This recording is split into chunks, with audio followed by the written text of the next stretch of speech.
Arun, advocate ലാൽകുമാറും അതുപോലെ തന്നെ നിജേഷ് അരവിന്ദുമാണ് സംസാരിച്ചത്.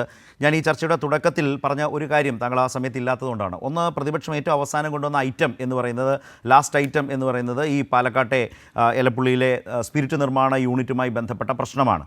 രണ്ട്, നന്ദിപ്രമേയ ചർച്ചയ്ക്ക് വളരെ വിശദമായ മറുപടിയാണ് മുഖ്യമന്ത്രി 2 മണിക്കൂറിലേറെ സമയമെടുത്ത് പ്രതിപക്ഷത്തെ ഓരോ അംഗവും പറഞ്ഞ പ്രശ്നങ്ങൾ കുറിച്ചു വെച്ച് അതിലവരുടെ പേര് സഹിതം എടുത്ത് അവർ പറഞ്ഞ ഓരോന്നിനെയും വിശദീകരിച്ചും ഖണ്ഡിച്ചും അവരുടെ വാദഗതിയിലുള്ള സർക്കാരിൻ്റെ ഭാഗത്ത് നിന്ന് നോക്കുമ്പോൾ കാണുന്ന പിശകുകളടക്കം ചൂണ്ടിക്കാട്ടിയാണ് അദ്ദേഹം സംസാരിച്ചത്. അപ്പോൾ അതുകൊണ്ട് തന്നെ ഭരണ പ്രതിപക്ഷ മുൻതൂക്കം അതിനെങ്ങനെ എന്നതുകൂടി നമ്മുടെ മുമ്പിലുണ്ട്. അത് രണ്ടാമത് വരാം. ഈ ആദ്യ വിഷയത്തിലേക്ക് വന്നാൽ, നിജേഷ് സംസാരിച്ചു വെച്ചപ്പോൾ ഏതാണ്ട് പ്രതിപക്ഷം കഴിഞ്ഞ ദിവസങ്ങളിലൊക്കെ ഉന്നയിച്ച കുറേ ആരോപണവുമായി ബന്ധപ്പെട്ട ടെൻഡർ എവിടെ നടത്തി, അങ്ങനെ കുറേ കാര്യങ്ങൾ പറഞ്ഞിരുന്നു. പക്ഷേ അതിലേക്കൊന്നും നിജേഷ് പോയിട്ടില്ല. പകരം നിജേഷ് ഈ എലപ്പുള്ളി അതുപോലെ തന്നെ ചിറ്റൂർ ബ്ലോക്ക് ഈ ഭാഗത്തെ ജല ദൗർലഭ്യവുമായി ബന്ധപ്പെട്ട പൊതു സാഹചര്യം വിശദീകരിച്ചുകൊണ്ട് അവിടേക്ക് ഈ പദ്ധതി വരുന്നത് കൊണ്ടുണ്ടാകുന്ന, ഈ പ്രോജക്റ്റ് വരുന്നത് കൊണ്ടുണ്ടാകുന്ന അപകടത്തെ ജലചൂഷണം എന്നതിലേക്കാണ് ഫോക്കസ് ചെയ്തത്. അപ്പോൾ മുഖ്യമന്ത്രി സഭയിൽ ഉറപ്പ് നൽകിയല്ലോ എന്നതൊന്നും പ്രതിപക്ഷം മുഖവിലേക്ക് എടുക്കാൻ തയ്യാറല്ല. മറ്റൊരു പ്രധാനപ്പെട്ട കാര്യം പറഞ്ഞത് രാഷ്ട്രീയ ആരോപണമാണ്. ആ രാഷ്ട്രീയ ആരോപണം എന്ന് പറയുന്നത് ഒയാസിസ് എന്ന് പറയുന്ന ഈ കമ്പനിയുമായി ബന്ധപ്പെട്ട ഒരു ഷെയ്ഡി ക്യാരക്ടറുണ്ട്, അല്ലെങ്കിൽ ബ്ലാക്ക് ലിസ്റ്റ് ചെയ്യപ്പെട്ടതാണ്, പ്രതിപക്ഷവാദമാണ്. അങ്ങനെയുള്ള ആളെ കൊണ്ടുവരാൻ, അവരെ മാത്രമായി എത്തിക്കാൻ മദ്യനയത്തിലൂടെ കാലങ്ങളായി എടുത്തൊരു പ്രോസസ്സാണ് ഇവിടെ നടമാടിയത്. ഇത്രയുമാണ് നിജേഷ് പറഞ്ഞു വെച്ചത്. അതിനാണ് CPIM പ്രതിനിധി എന്ന നിലയിൽ താങ്കൾ മറുപടി പറയേണ്ടത്.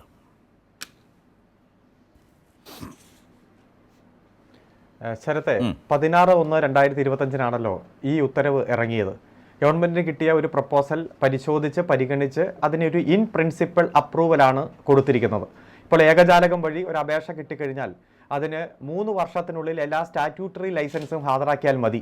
അതുവരെ ഇൻ പ്രിൻസിപ്പൽ അപ്രൂവൽ കൊടുത്ത് അവർക്ക് അതിൻ്റെതായിട്ടുള്ള ടെൻഡർ മറ്റ് നടപടിക്രമങ്ങളിലേക്ക് പോകാം. ഇത് പുറത്തു വന്നപ്പോൾ തന്നെ UDF, പ്രത്യേകിച്ച് ഇപ്പോഴത്തെ പ്രതിപക്ഷ നേതാവും പഴയ പ്രതിപക്ഷ നേതാവും തമ്മിൽ മത്സരിച്ച ആരോപണങ്ങൾ ഉന്നയിക്കുകയായിരുന്നു. കാരണം പഴയ പ്രതിപക്ഷ നേതാവ് ഇത്തരത്തിലുള്ള പല പദ്ധതികളും അടച്ചുപൂട്ടി ഈ കേരളത്തിൽ വ്യവസായ സംരംഭം വരാതിരിക്കുന്ന കാര്യത്തിൽ വിജയിച്ച ആൾ തന്നെയാണ്. കാരണം ഉദാഹരണങ്ങൾ എൻ്റെ കയ്യിലുണ്ട്, ഞാനത് പറയാം. അപ്പോൾ ആരാണ് പ്രതിപക്ഷ നേതാവ് എന്നതിലുള്ള തർക്കവും ആരാണ് ആദ്യം ആരോപണം ഉന്നയിക്കുന്ന തർക്കവും വെച്ചിട്ട് ഏറ്റവും ആദ്യം പറഞ്ഞു ഇത് ഗവൺമെന്റിന്റെ മദ്യനയത്തിന് വിരുദ്ധമാണ്. മദ്യനയത്തിന് വിരുദ്ധമായ ഒരു പദ്ധതി ഏകപക്ഷികമായി നമ്മുടെ മന്ത്രി പ്രഖ്യാപിച്ചിരിക്കുക, എക്സൈസ് മന്ത്രി പ്രഖ്യാപിച്ച, എത്ര കിട്ടിയെന്നങ്ങ് പറഞ്ഞാൽ മതി എന്നൊക്കെയാണ് പറഞ്ഞത്. ഈ ഒരു പ്രതിപക്ഷ നേതാവ് എന്നൊക്കെ പറയുമ്പോൾ ഇച്ചിരി സ്റ്റാൻഡേർഡ് വേണ്ടേ? പറയുന്ന വസ്തുത ശരിയാണെന്നുള്ള ബോധ്യം വേണ്ടേ? ഒരു ആരോപണം ഉന്നയിക്കുമ്പോൾ അതിൽ ഉറച്ചു നിൽക്കണ്ടേ? ഈ മദ്യനയത്തിന്റെ 24ാമത്തെ പാരഗ്രാഫിൽ സംസ്ഥാനത്ത് മദ്യ ഉൽപാദനത്തിന് ആവശ്യമായ എക്സ്ട്രാ ന്യൂട്രൽ ആൽക്കഹോൾ ENA കേരളത്തിൽ തന്നെ ഉൽപ്പാദിപ്പിക്കുന്നതിനുള്ള പ്രോത്സാഹനം നൽകും. ആയതിന് തയ്യാറാക്കുന്ന ഡിസ്റ്റിലറികൾക്കും പുതിയ യൂണിറ്റുകൾക്കും അനുമതി നൽകും. ഇത് 2022-23 ഘട്ടത്തിലും 23-24 മദ്യനയത്തിലും കൃത്യമായി തന്നെ വ്യക്തമാക്കിയിട്ടുണ്ട്. അപ്പൊ മദ്യനയത്തിന് വിരുദ്ധമായിട്ടാണ് ഇത് പ്രഖ്യാപിച്ചിരിക്കുന്നത് എന്ന വാദം ആദ്യം തന്നെ പൊളിഞ്ഞു. രണ്ടാമത്, ടെൻഡർ പ്രഖ്യാപിച്ചില്ല. ടെൻഡർ വഴിയല്ല കൊടുത്തത്. ഏതെങ്കിലും ഒരു സംരംഭം തുടങ്ങാൻ ആഗ്രഹിക്കുന്നവർ ഒരു അപേക്ഷ കൊടുത്താൽ അത് പരിശോധിക്കുന്നതും പരിഗണിക്കുന്നതും ടെൻഡർ മുഖേനയാണോ? ഇത് ഗവൺമെന്റ് പദ്ധതി അല്ലല്ലോ, ഏതെങ്കിലും തരത്തിൽ ഗവൺമെന്റ് സ്ഥാപനത്തിന്റെ വികസനം അല്ലല്ലോ. ഈ നിരവധി എന്റർപ്രീണർമാർ, സംരംഭകർ വന്ന അപേക്ഷ തരും, അത് പരിശോധിച്ച് പരിഗണിച്ച് കൃത്യമായി ഏകജാലകത്തിലൂടെ അതിൻ്റെതായിട്ടുള്ള നിയമത്തിന് വിധേയമായിട്ടുള്ള അനുമതി കൊടുക്കും. അതിന് ടെൻഡർ വേണമെന്ന് പറഞ്ഞു. അവസാനം അത് ശുദ്ധ മണ്ടത്തരമാണെന്ന് ബോധ്യപ്പെട്ടപ്പോൾ 2 പ്രതിപക്ഷ നേതാക്കളും അതിൽ നിന്ന് പിൻവലിച്ചു പോയി. മൂന്നാമതുള്ള ആരോപണം എന്താ? പഞ്ചായത്ത് അറിഞ്ഞില്ല. ഇത്തരത്തിലൊരു സംരംഭം വരുമ്പോൾ പഞ്ചായത്ത് അറിയണ്ടേ? പഞ്ചായത്തിന്റെ അനുമതി വേണ്ടേ?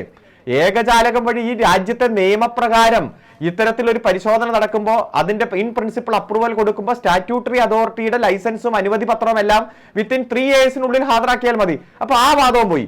ഏറ്റവും അവസാനമാണ് ജലചൂഷണം എന്ന്. അതിനുവേണ്ടി ചില കണക്കുകൾ, പ്രത്യേകിച്ച് ഒരു കപട പരിസ്ഥിതിവാദികളെല്ലാം രംഗത്ത് വന്ന് ഏത് വികസനം വന്നാലും ഏത് പദ്ധതി വന്നാലും എതിർക്കുന്നവരും അതിലൂടെ കുറെ നാൾ ജീവിക്കുകയും ചെയ്യുന്നവരെല്ലാം ചില കണക്കുകളുമായി വന്ന് രംഗത്ത് വന്നു. പക്ഷേ ജനങ്ങൾക്ക് മനസ്സിലായി. ഇന്ന് മുഖ്യമന്ത്രി തന്നെ നിയമസഭയിൽ പറഞ്ഞിട്ടുണ്ട്, പ്രതിദിനം 50,000 ലിറ്റർ മതി ഈ പദ്ധതി തുടങ്ങുന്നത് വരെ. അത് ഫൈനൽ പ്രൊഡക്ഷൻ ആരംഭിച്ചു കഴിഞ്ഞാൽ 5 ലക്ഷം ലിറ്റർ ആണ് മാക്സിമം. അത് കൊടുക്കാൻ വേണ്ടിയിട്ട് വാട്ടർ അതോറിറ്റി തന്നെ അതിൻ്റെതായിട്ടുള്ള ധാരണാപത്രം ഒപ്പിട്ടിട്ടുണ്ട്.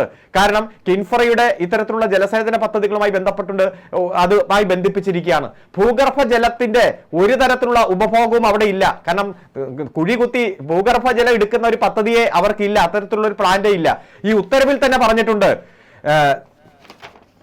ഈ പ്രോജക്റ്റിന് ആവശ്യമായ ജലം നൽകുന്നതിന് കേരള വാട്ടർ അതോറിറ്റി അനുമതി നൽകിയിട്ടുണ്ടെന്നും നിലവിലെ നിയമപ്രകാരം റെയിൻ വാട്ടർ ഹാർവസ്റ്റിംഗ് നടത്തി മഴവെള്ളം സംഭരിപ്പിക്കാനുള്ള പദ്ധതിയും കമ്പനി പ്രോജക്റ്റിൽ ഉൾപ്പെടുത്തിയതിനാൽ ജലത്തിന്റെ ചൂഷണം പൂർണ്ണമായി ഒഴിവാക്കാൻ സാധിക്കുമെന്നും ഈ രീതിയിലുള്ള മൾട്ടി ഫീൽഡ് പ്രോജക്ട് ഇന്ത്യയിലെ ആദ്യത്തെ സംരംഭമാണെന്നും കേന്ദ്ര സർക്കാരിന്റെ കീഴിലുള്ള ഓയിൽ കമ്പനികൾ വിളിച്ച ടെൻഡറിൽ എഥനോൾ ഉൽപ്പാദിപ്പിക്കുന്നതിന് പരിചയസമ്പന്നരായ സംരംഭകരുടെ ലിസ്റ്റിൽ ഒയാസിസ് കൊമേഴ്ഷ്യൽ പ്രൈവറ്റ് ലിമിറ്റഡ് മാത്രമാണ് ഷോർട്ട് ലിസ്റ്റ് ചെയ്തത്. ദക്ഷിണേന്ത്യയിലെ ആദ്യത്തെ സംരംഭം, കേന്ദ്ര ഗവൺമെന്റ് ഷോർട്ട് ലിസ്റ്റ് ചെയ്ത ഏക കമ്പനി. അതുപോലെ ഹരിയാന, പഞ്ചാബ്, രാജസ്ഥാൻ, മധ്യപ്രദേശ്, ഉത്തർപ്രദേശ് 20 വർഷമായി പരിചയസമ്പന്നയും സാങ്കേതിക പ്രാവണ്യം എല്ലാം ഉണ്ട്. ഇത്